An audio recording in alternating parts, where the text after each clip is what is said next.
নমস্কার বন্ধুরা, চৈতি সিম্পল কিচেনে সবাইকে স্বাগত। আশা করি তোমরা সবাই খুব ভালো আছো আর আমিও ভালো আছি। বড়দের প্রণাম আর ছোটদের ভালোবাসা জানিয়ে আমি আমার রেসিপি এখন থেকেই শুরু করলাম। তো দেখো, আমি গ্যাসের ওপরে সাদা তেল কড়া বসিয়ে দিয়েছি আর সাদা তেল আমি গরম করতে দিয়েছিলাম। তো গ্যাসের ফ্লেমটা আমি হাই ফ্লেমে রেখেছি আর সাদা তেলটা বেশ গরম হয়ে গেছে। এবার আমি গোটা জিরে ফোড়ন দিয়ে দিলাম। সবাইকে আমার চ্যানেলে অনেক অনেক স্বাগত আর অনেক অনেক ভালোবাসা।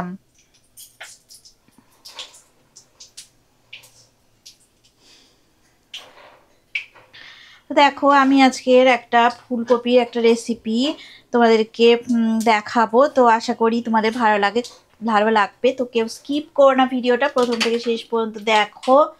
তো এই দেখো, আমি আলু কেটে নিয়েছি। এইভাবে আলু ছোট ছোট টুকরো করে আলু কাটা আছে। তো আলুগুলো আমি প্রথমে ভাজা করে নিচ্ছি, মানে তেলের মধ্যে দিয়ে দিলাম। একটু পেঁয়াজ দিয়েই রান্নাটা আমি করব, একটু পাতলা মতো ঝোল ঝোল হবে রান্নাটা। তো একটু সামান্য হলুদ গুঁড়ো দিয়ে আলুটা ভেজে নেব প্রথমে।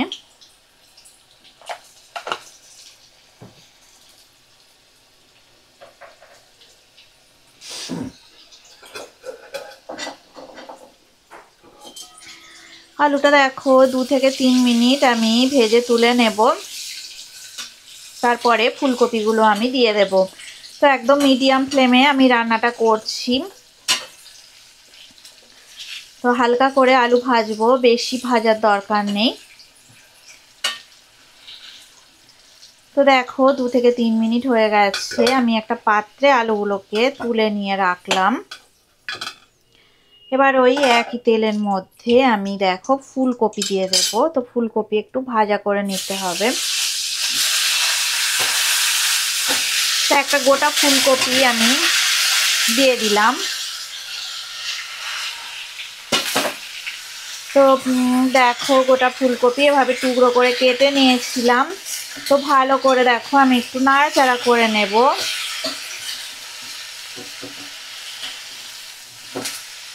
মিডিয়াম ফ্লেমে রেখে 2-3 মিনিট একটু আমি ভাজা করে নেব ফুলকপিগুলোকে।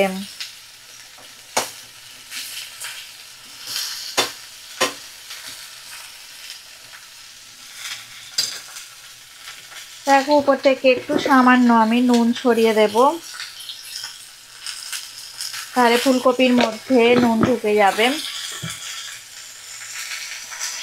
আর সামান্য একটু হলুদ গুঁড়ো দিয়ে দেব।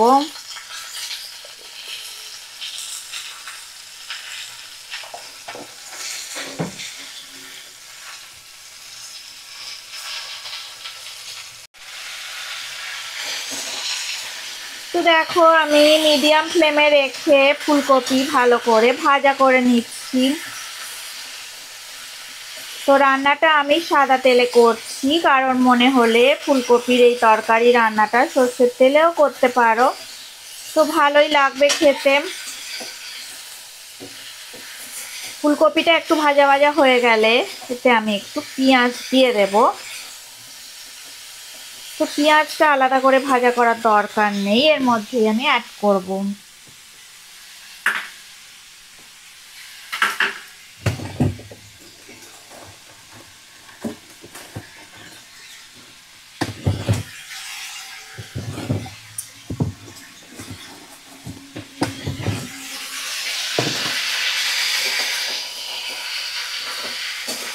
দেখো, ফুলকপিটা বেশ ভালো মতন ভাজা ভাজা হয়ে গেছে। এইবারে দেখো, আমি কুচনো পেঁয়াজ দিয়ে দিচ্ছি। অল্প কিছু কুচনো পেঁয়াজ আমি দেখো দিয়ে দিচ্ছি, একটা মাঝারি সাইজে। পেঁয়াজকে হাফ করে কেটে আমি দিয়ে দিলাম।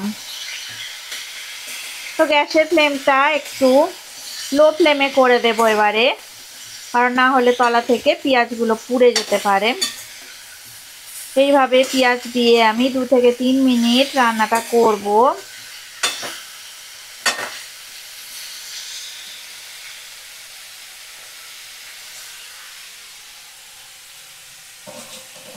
কষিয়ে নিচ্ছি। আর এই কষানোর সময় আমি এবারে টমেটো কুচি, আর কাঁচা লঙ্কা কুচি দিয়ে দিলাম। তো দেখো টমেটো কুচি আর কাঁচা লঙ্কা কুচি দিয়ে গ্যাসের ফ্লেমটা আমি একটু হাই ফ্লেমে করে দিলাম। তো যেহেতু নুন দিয়েছিলাম সেহেতু একটু মানে জল কাটছে, জল একটু বেরিয়েছে।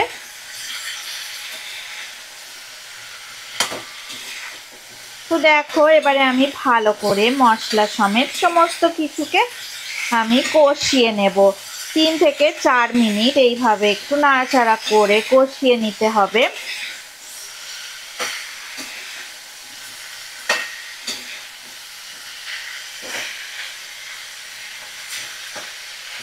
এই রেসিপিটা ভাত রুটি সব কিছুর সাথে খুব ভালো লাগবে খেতে। তোমরা অবশ্যই একবার হলেও রেসিপিটা ট্রাই করো, দারুণ লাগবে। রুটি, ভাত, নান, পরোটা সব কিছুর সাথে, পোলাওয়ের সাথেও দারুণ জমে যাবে। তো দেখো এইবারে আমি একটু ঢাকা দিয়ে রান্নাটা হতে দেব। লো ফ্লেমে রেখে আমি ঢাকা দিলাম। ফিরে আসছি 5 মিনিট পরে। দেখো 5 মিনিট হয়ে গেছে, আমি ঢাকাটা দেখো তুলে নিয়েছি। তো আর একটু নাড়াচাড়া করে নেব। সমস্ত টমেটো একদম সিদ্ধ হয়ে গেছে। তো এবারে আমি দেখো কষা হয়ে গেছে, একটু সামান্য আমি একটু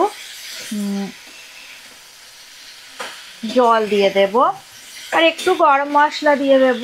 গরম মশলা দিতে ভুলে গেছিলাম, তো সামান্য একটু গরম মশলার গুঁড়ো দিয়ে দেবো, না হলে ভালো লাগবে না খেতে।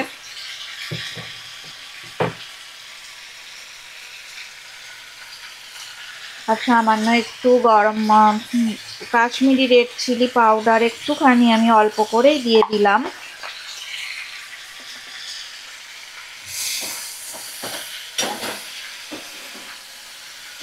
এবার দেখো আমি ভালো করে সমস্ত মশলা আবারও কষিয়ে নিচ্ছি।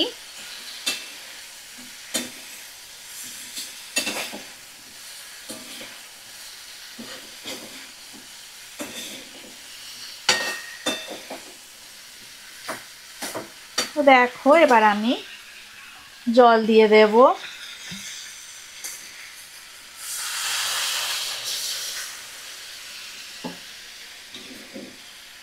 পরিমাণ মতো জল দিয়ে দিলাম।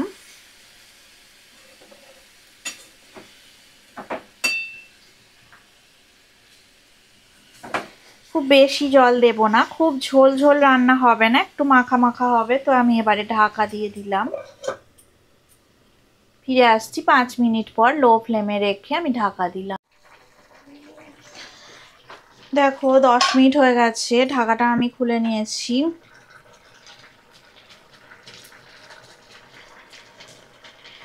তো রেসিপিটা দেখো একদমই রেডি হয়ে গেছে। আলু ফুলকপি সবই সিদ্ধ হয়ে গেছে। এবার দেখো গ্যাসের ফ্লেমটা আমি একটু অফ করে দেব আর উপর থেকে তো ধনেপাতা সুন্দর করে সাজিয়ে দেব।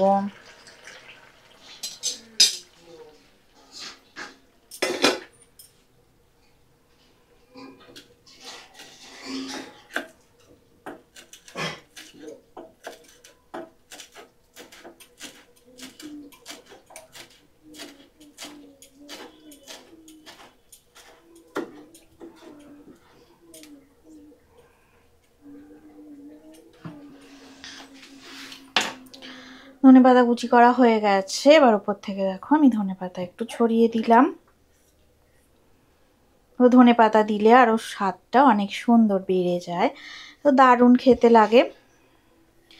আমার এই সাধারণ সিম্পল ফুলকপির রেসিপি যদি তোমাদের ভালো লাগে তো অবশ্যই তোমরা কমেন্ট করে জানাবে। দেখো রেসিপিটা একদম রেডি হয়ে গেল। ফুলকপি, পেঁয়াজ দিয়ে আর আলু দিয়ে, টমেটো দিয়ে সুন্দর করে একটা ঝোল ঝোল রেসিপি। তো রেসিপিটা যদি ভালো লেগে থাকে অবশ্যই লাইক দেবে, শেয়ার করবে, কমেন্ট করে আমাকে জানাবে তোমাদের কেমন লাগলো। তোমরা সবাই ভালো থাকো, সুস্থ থাকো আর আমার রেসিপি এভাবে দেখতে থাকো। এতক্ষণ ধরে রেসিপিটা দেখার জন্য অনেক অনেক ধন্যবাদ তোমাদেরকে। আর পুরনো বন্ধুদের তো অনেক ধন্যবাদ আমাকে এগিয়ে নিয়ে যাওয়ার জন্য। আর নতুন বন্ধু যারা আছো আমার চ্যানেলটা সাবস্ক্রাইব করে আমার পাশে থেকো। আজকের মতো টাটা, আবার নতুন রেসিপি নিয়ে তোমাদের সঙ্গে আবার দেখা হবে।